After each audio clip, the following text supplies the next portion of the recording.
दोस्तों, मैं विवेक मिश्रा स्वागत करता हूं आपका अपने YouTube चैनल पेपरलेस नॉलेज में। आज है 26 जुलाई और आज हम लोग बात करने वाले हैं आज के कुछ करंट अफेयर्स क्वेश्चंस के बारे में। वीडियो को एकदम ध्यान से देखिएगा क्योंकि वीडियो के अंत में हम लोग कुछ क्वेश्चंस पर चर्चा भी करेंगे जिसका आंसर आपको हमारे कमेंट बॉक्स में टाइप करना है। तो दोस्तों, अगर अभी तक आपने हमारे चैनल को सब्सक्राइब ना किया तो इसे सब्सक्राइब कर लें। बगल में दिए हुए बेल आइकन को जरूर प्रेस करें जिससे कि आपको हर आने वाली वीडियो की नोटिफिकेशन टाइमली मिल सके। आप हमारे टेलीग्राम ग्रुप से भी जुड़ सकते हैं, इसका लिंक हमने अपने डिस्क्रिप्शन बॉक्स में दे रखा है, वहां से जाके आप डेली की पीडीएफ फाइल डाउनलोड कर सकते हैं। चलिए बात करते हैं आज के क्वेश्चंस की। तो आज का पहला क्वेश्चन है, कंप्यूटर में फंक्शन कीज की संख्या होती है। यहाँ पे आपके 4 ऑप्शन दिए गए हैं। हमने आपको कल बताया भी था कि कंप्यूटर के जो कीबोर्ड होते हैं उनमें टॉप ऑर्डर पे जो बटन होती हैं, जो कीज होती हैं, उसमें F1 से लेके F12 तक की संख्याएं होती हैं। तो इस वजह से F12 संख्या तक होने के कारण उसका जो सही आंसर होगा वो है ऑप्शन बी 12। तो जो फंक्शन कीज होती हैं, F मीन्स फंक्शन और 12 की संख्या में वो रहती हैं, इस वजह से उसको F12 का जो नाम दिया गया है वो 12 फंक्शन कीज का नाम दिया गया है। ठीक है, तो उस कंप्यूटर में जो भी फंक्शन कीज होती हैं वो 12 होती हैं। वहीं दूसरा क्वेश्चन आपसे पूछा गया है, भारत में निर्मित पहला कंप्यूटर है। तो भारत में निर्मित पहले कंप्यूटर की बात की गई है, ना कि डिजिटल कंप्यूटर की बात की गई है। तो यहाँ पे जो सही आंसर होगा वो है ऑप्शन बी सिद्धार्थ। तो पहला कंप्यूटर जो भारत में निर्मित किया गया था उसका नाम सिद्धार्थ रखा गया था। ठीक, चलते हैं नेक्स्ट क्वेश्चन पे। तो नेक्स्ट क्वेश्चन है हमारा, हाल ही में किस देश ने पहले मंगल जांच तियानवेन-1 को बेंचनांग अंतरिक्ष यान लॉन्च साइट से लॉन्च किया? तो यहाँ पे आपके 4 ऑप्शन दिए गए हैं, चारों में जो सही आंसर है वो है ऑप्शन बी चीन। दोस्तों, अभी हमने कल के वीडियो में इस क्वेश्चन पे चर्चा भी की थी, लेकिन वहाँ पे तियानवेन सेकंड का नाम आया था। ठीक है, तो यहाँ पे तियानवेन फर्स्ट का नाम के बारे में चर्चा की जा रही है, तो इसका भी आंसर आपका चीन ही होगा। यह जो है मंगल ग्रह के बारे में जानकारी जुटाने के उद्देश्य से हैनान के बेंचांग अंतरिक्ष यान प्रक्षेपण केंद्र से हाल ही में अपना यान प्रक्षेपित किया। किसने? चीन ने। और वहीं आपको बता दें कि वहीं तियानवेन फर्स्ट नामक यान मंगल ग्रह का चक्कर लगाने, मंगल पर उतरने और वहां रोवर की चहलकदमी के उद्देश्य से प्रक्षेपित किया गया है। वहीं यह मंगल ग्रह की मिट्टी, चट्टानों की संरचना, पर्यावरण, वातावरण और जल के बारे में जानकारी एकत्रित करेगा।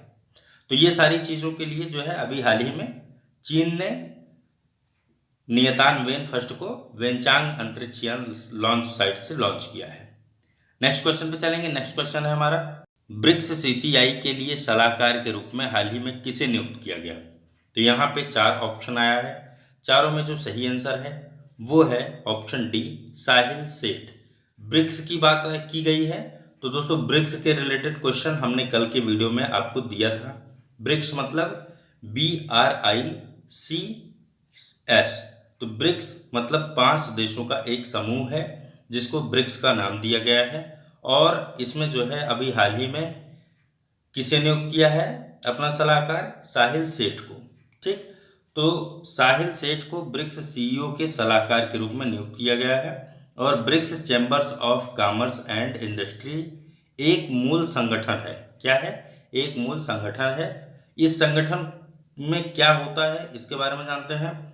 यह संगठन ब्रिक्स में वाणिज्य और उद्योग को बढ़ावा देता है और यह 2012 में स्थापित किया गया था। कब किया गया था? 2012 में इसकी स्थापना हुई थी। और ब्रिक्स सीसीआई का मुख्य उद्देश्य एमएसएमई खंड के लिए समर्थन प्रणाली बनाना है। एमएसएमई के लिए भी यह जो है बढ़ावा देने में यह मदद करता है। नेक्स्ट क्वेश्चन पे चलेंगे। नेक्स्ट क्वेश्चन है हमारा, लेह में कोविड-19 परीक्षण सुविधा किसके द्वारा स्थापित किया गया है?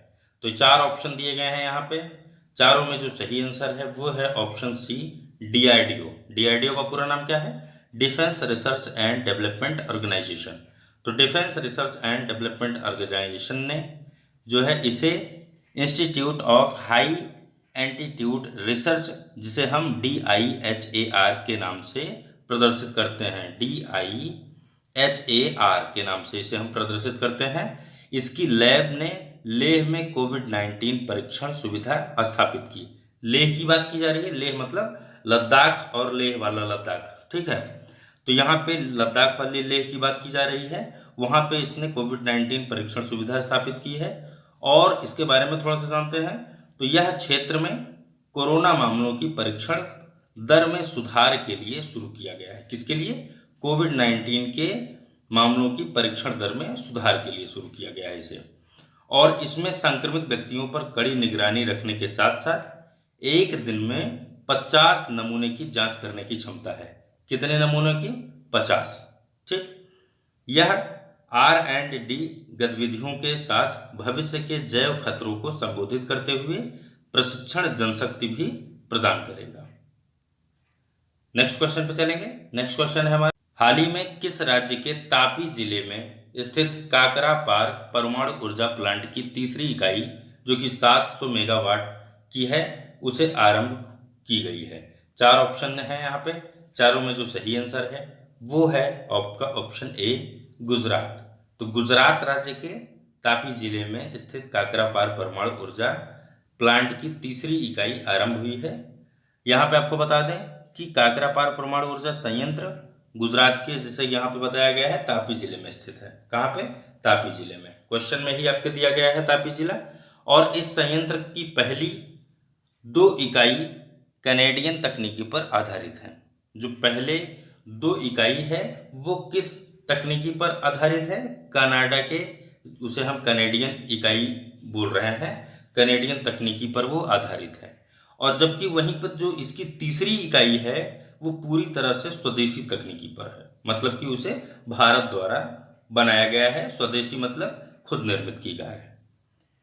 यहाँ पे आपको बता दें कि यह देश का इकलौता सबसे बड़ा रिएक्टर है और काकरापार परमाणु ऊर्जा संयंत्र भारत का एक परमाणु ऊर्जा संयंत्र है।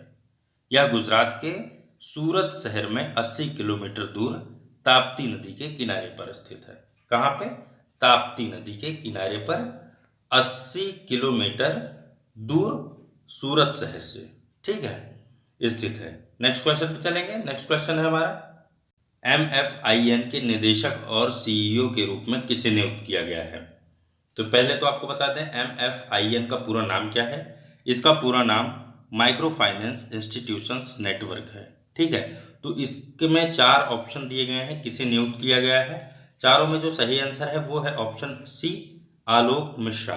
तो आलोक मिश्रा को 1 अगस्त 2020 से मुख्य कार्यकारी अधिकारी और माइक्रो फाइनेंस इंस्टीट्यूशंस नेटवर्क के निदेशक के रूप में ये कार्यभार अपना संभालेंगे। 1 अगस्त से बात की जा रही है, मतलब इन्होंने अभी यह पद नहीं ग्रहण किया है।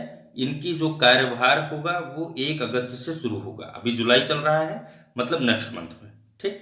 आपको बता दें कि ये वर्तमान में MDI गुड़गांव में सार्वजनिक नीति और शासन के प्रोफेसर और अध्यक्ष के रूप में सेवारत हैं। और ये जो यह पदभार ग्रहण करेंगे ये किसके स्थान पर करेंगे? तो ये हर्ष श्रीवास्तव के स्थान पर अपना पदभार ग्रहण करेंगे, जो कि MFIN के निदेशक और CEO के रूप में करेंगे। और इन्हें अंतर्राष्ट्रीय विकास, ग्रामीण वित्त, माइक्रो फाइनेंस, समावेशी वित्त और अनुसंधान में 28 वर्षों का पेशेवर अनुभव है और इन्होंने 22 देशों के साथ काम किया है। तो इनको काफ़ी लंबा अनुभव है और इसलिए उनके एक्सपीरियंस को देखते हुए MFIN के निदेशक और CEO के रूप में इनको नियुक्त किया गया है, जो कि ये 1 अगस्त से अपना पदभार ग्रहण करेंगे। नाम क्या है? आलोक मिश्रा। नेक्स्ट क्वेश्चन पे चलेंगे। नेक्स्ट क्वेश्चन है हमारा, द एंड गेम शीर्षक से नया उपन्यास किसके द्वारा लिखा गया? तो यहाँ पे द एंड गेम की बात की गई है, जो कि एक उपन्यास है। 4 लेखकों के नाम दिए गए हैं इसमें। चारों में जो सही आंसर है वो है ऑप्शन डी, हुसैन जैदी। तो हुसैन जैदी वयोवृद्ध अपराध के एक आतंकवादी लेखक हैं जिन्होंने द एंड गेम नामक एक उपन्यास की रचना की है। और इन्होंने अपने इस उपन्यास में राजनीति और विश्वासघात की बात की है। और इस उपन्यास को किसके द्वारा प्रकाशित किया गया? तो इस उपन्यास को हार्पर कलिंग्स इंडिया ने प्रकाशित किया है। हार्पर कलिंग्स इंडिया ने, ठीक। और इस पुस्तक में उन चुनौतियों की पड़ताल की गई है जो कि एक देश की सुरक्षा का सामना उसी समय और उसी के बिना पर करती है। उसकी अन्य रचना में इनकी जो मतलब कि हुसैन जैदी जी की जो अन्य रचनाएं हैं, उनकी अन्य रचनाएं कौन कौन सी हैं? डोगरी टू मुंबई, मुंबई माफिया के 10 दशक, मुंबई के mafia queens, black Friday, my name is Abu Salem और मुंबई एवेंजर्स। इनकी जो अन्य रचनाएं हैं उसमें ये सारी रचनाएं शामिल हैं। नेक्स्ट क्वेश्चन पे चलते हैं। नेक्स्ट क्वेश्चन है हमारे, सीसीआई ने अडानी पोर्ट्स और एसईजेडएल द्वारा किस बंदरगाह के अधिग्रहण को मंजूरी मिली? तो 4 ऑप्शन यहाँ पे दिए गए हैं। चारों में जो सही आंसर है वो है ऑप्शन सी, कृष्णापट्टनम बंदरगाह। तो कृष्णापट्टनम बंदरगाह सीसीआई ने सीसीआई मतलब भारतीय प्रतिस्पर्धा आयोग, नोट कर लीजिएगा, सीसीआई का ये पूरा नाम है भारतीय प्रतिस्पर्धा आयोग। तो भारतीय प्रतिस्पर्धा आयोग ने Adani ports and special economic zone limited द्वारा कृष्णपट्टनम पोर्ट लिमिटेड अधिग्रहण को मंजूरी दी है और यह इक्विटी शेयरधारिता और प्रबंध नियंत्रण के अधिग्रहण की परिकल्पना करेगा। वहीं आपको बता दें कि अडानी पोर्ट्स गुजरात, गोवा, केरल, आंध्र प्रदेश, तमिलनाडु, उड़ीसा के 6 समुद्री राज्यों में ग्राहक सामना करने वाला एकीकृत पोर्ट इंफ्रा सर्विसेज प्रदाता है। वहीं एक्वायरर रसद श्रृंखला का प्रबंधन करता है, जिसमें पोत प्रबंधन, आंतरिक परिवहन, भंडारण आदि इसमें जो है शामिल होते हैं। ठीक, तो आपका आंसर इसमें क्या है? कृष्णापट्टनम बंदरगाह। और जो हमने अभी आपको बताया इसके बारे में, ये सारी चीज़ें भी आप नोट कर लीजिएगा, ये आपकी परीक्षाओं में पूछा जाता है। नेक्स्ट क्वेश्चन पे चलेंगे। नेक्स्ट क्वेश्चन है हमारा, वेल्थ ऑफ नेशंस पुस्तक के लेखक कौन है? 4 ऑप्शन दिया गया है यहाँ पे। चारों में जो सही आंसर है वो है ऑप्शन ए, एडम स्मिथ। तो द वेल्थ ऑफ नेशंस आपको कहीं कहीं मिलेगा, कहीं मिलेगा वेल्थ ऑफ नेशंस। तो इसके जो लेखक हैं वो एडम स्मिथ जी हैं, जो कि स्कॉटलैंड के एक प्रसिद्ध अर्थशास्त्री हैं और इनकी प्रसिद्ध कृति द वेल्थ ऑफ नेशंस है और इसका प्रथम प्रकाशन 1977 में हुआ था। कब हुआ था? 1977 में हुआ था। यह क्लासिकल अर्थशास्त्र की मूलभूत ग्रंथ है। नेक्स्ट क्वेश्चन पे चलेंगे। नेक्स्ट क्वेश्चन है हमारा, भारत में सिंचाई का सबसे महत्वपूर्ण साधन क्या है? यहाँ पे 4 ऑप्शन दिए गए हैं। चारों में जो सही आंसर है वो है ऑप्शन ए, नहरें। तो नहर जो है वो भारत में सबसे बड़ा महत्वपूर्ण साधन है। किस चीज़ का? सिंचाई का। अगर बात की जाए कि भारत में सिंचाई का सबसे पहला स्रोत क्या है, तो सबसे प्रथम स्रोत नलकूप और कुआं है और वहाँ पे दूसरे स्थान पर नहर का नाम आएगा। ठीक है, तो आपको बता दें कि सिंचाई का मुख्य उद्देश्य क्या है। सिंचाई का मुख्य उद्देश्य खाद्य सुरक्षा में सुधार करना, मानसून पर निर्भरता कम करना, कृषि उत्पादन में सुधार और ग्रामीण रोजगार के अवसर पैदा करना, सिंचाई परियोजनाओं के लिए उपयोग किए जाने वाले बांध, बिजली और परिवहन सुविधाओं का उत्पादन करने में मदद करते हैं।